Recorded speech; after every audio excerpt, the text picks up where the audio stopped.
اعوذ باللہ من الشیطان الرجیم بسم اللہ الرحمن الرحیم۔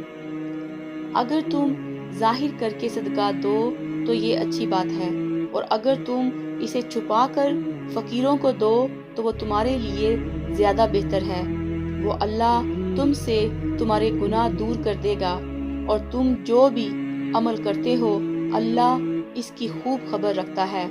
اے نبی، لوگوں کو ہدایت دینا آپ کی ذمہ داری نہیں، لیکن اللہ جسے چاہتا ہے ہدایت دیتا ہے، اور تم اپنے مال میں سے جو خرچ کرو وہ تمہارے اپنے فائدے کے لیے ہے، اور تم جو کچھ خرچ کرتے ہو وہ اللہ کی رضا حاصل کرنے ہی کے لیے کرتے ہو، اور تم اپنے مال میں سے جو خرچ کرو گے اس کا تمہیں پورا پورا صلہ دیا جائے گا، اور تم پر ظلم نہیں کیا جائے گا۔ صدقات تو ان ضرورت مندوں کے لیے ہیں جو اللہ کے کاموں میں ایسے مشغول ہوں گے کہ اپنے روزگار کے لیے زمین میں دوڑ دھوپ نہ کر سکتے ہوں۔ ناواقف شخص ان کے سوال نہ کرنے کی وجہ سے انہیں مالدار خیال کرے، تم انہیں ان کے چہروں سے پہچان لوگے۔ وہ لوگوں سے چمٹ کر سوال نہیں کرتے، اور تم اپنے مال میں سے جو کچھ خرچ کرتے ہو بے شک اللہ اسے خوب جاننے والا ہے۔ جو لوگ اپنے مال خرچ کرتے ہیں رات اور دن میں، چھپا کر اور ظاہر، ان کے رب کے ہاں ان کے لیے اجر ہے، نہ انہیں کوئی خوف ہوگا اور نہ وہ غمگین ہوں گے۔ جو لوگ سود کھاتے ہیں وہ قیامت کے دن اس شخص کی طرح کھڑے ہوں گے جسے شیطان نے چھو کر بدحواس کر دیا ہو۔ یہ سزا اس لیے ملے گی کہ وہ کہتے تھے تجارت بھی سود ہی کی طرح ہے، حالانکہ اللہ نے تجارت کو حلال کیا ہے اور سود کو حرام۔ پھر جس شخص کے پاس اس کے رب کی طرف سے نصیحت آ جائے اور وہ سود کھانے سے باز رہے تو جو کچھ وہ پہلے کھا چکا سو کھا چکا، اس کا معاملہ اللہ کے حوالے ہے، اور جو شخص دوبارہ سودی معاملہ کرے تو ایسے لوگ دوزخی ہیں، وہ اس میں ہمیشہ رہیں گے۔ اللہ سود کو مٹاتا ہے اور صدقات کو بڑھاتا ہے، اور اللہ کسی ناشکر گناہ گار کو پسند نہیں کرتا۔ بے شک جو لوگ ایمان لائے اور انہوں نے نیک عمل کیے اور نماز قائم کی اور وہ زکوٰۃ ادا کرتے رہے، ان کے لیے ان کے رب کے پاس اجر ہے، نہ ان پر کوئی خوف ہوگا اور نہ وہ غمگین ہوں گے۔ اے لوگو جو ایمان لائے ہو، اللہ سے ڈرو، اور جو سود باقی ہے وہ چھوڑ دو اگر تم مومن ہو۔ پھر اگر تم نے یہ نہ کیا تو اللہ اور اس کے رسول سے جنگ کے لیے تیار ہو جاؤ، اور اگر تم توبہ کر لو تو تمہارے لیے تمہارے اصل مال ہی ہیں، نہ تم کسی پر ظلم کرو اور نہ تم پر ظلم کیا جائے۔ اور اگر تمہارا مقروض تنگ دست ہو تو آسانی تک اسے مہلت دو، اور تمہارا صدقہ کرنا، قرض معاف کر دینا تو تمہارے لیے بہت بہتر ہے اگر تم علم رکھتے ہو۔ آیت نمبر 273، 274 اور 275۔ الحافاً اصل میں اس کے معنی چمٹ کر سوال کرنا ہے، لیکن امام طبری اور دوسرے مفسرین نے اس کا مطلب یہ بیان کیا ہے بالکل سوال نہیں کرتے۔ نبی کریم صلی اللہ علیہ وسلم نے فرمایا 7 ایسے شخص ہیں جن کو اللہ تعالیٰ اس دن اپنا سایہ عطا فرمائے گا، جس دن اس کے سائے کے سوا کوئی سایہ نہیں ہوگا۔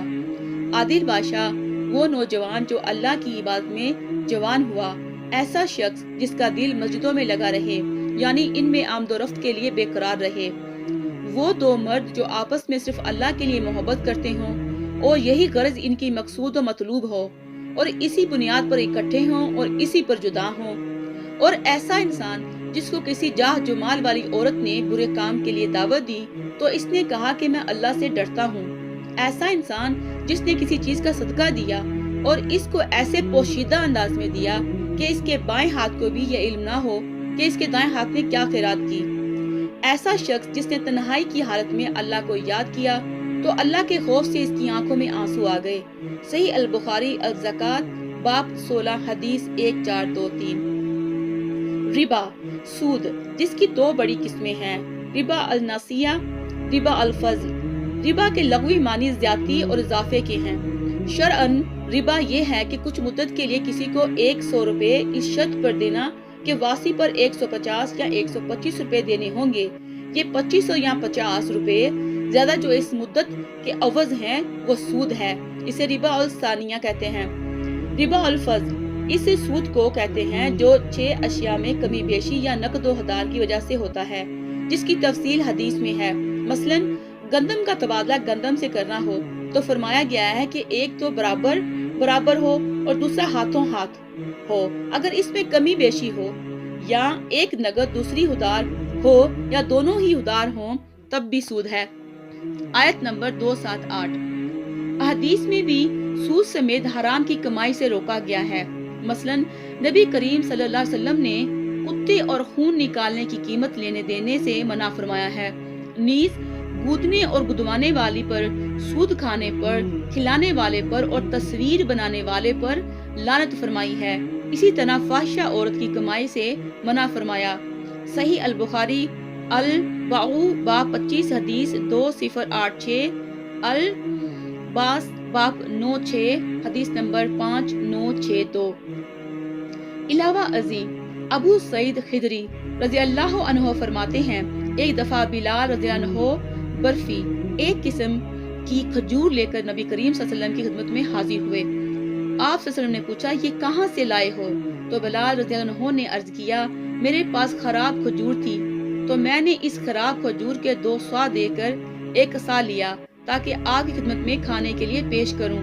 تو نبی کریم صلی اللہ علیہ وسلم نے فرمایا افسوس ہے افسوس، یہ تو بالکل سود ہے، بالکل سود، ایسا مت کرو، اور اگر تم نے دوبارہ کھجور خریدنی ہو تو پہلے اپنی کھجور بیچو اور عمدہ کھجور قیمت ادا کر کے خریدو۔ صحیح البخاری الواکلات باب 11 حدیث 2312۔ آیت نمبر 280۔ صدقے سے مراد یہاں معاف کر دینا ہے۔ نبی کریم صلی اللہ علیہ وسلم نے فرمایا ایک شخص لوگوں کو قرض دیا کرتا تھا اور اپنے غلام سے کہا کرتا تھا اگر تو قرض واپس لینے کے لیے کسی تنگ دست کے پاس جائے تو اسے درگزر کرنا، شاید کہ اللہ بھی ہم سے درگزر فرمائے۔ تو آپ صلی اللہ علیہ وسلم نے فرمایا جب اللہ اس کی ملاقات ہوئی تو اللہ تعالیٰ نے اس کو معاف کر دیا۔ صحیح البخاری الحدیث انبیاء باب 54 حدیث نمبر 3480۔ والسلام علیکم ورحمۃ اللہ وبرکاتہ۔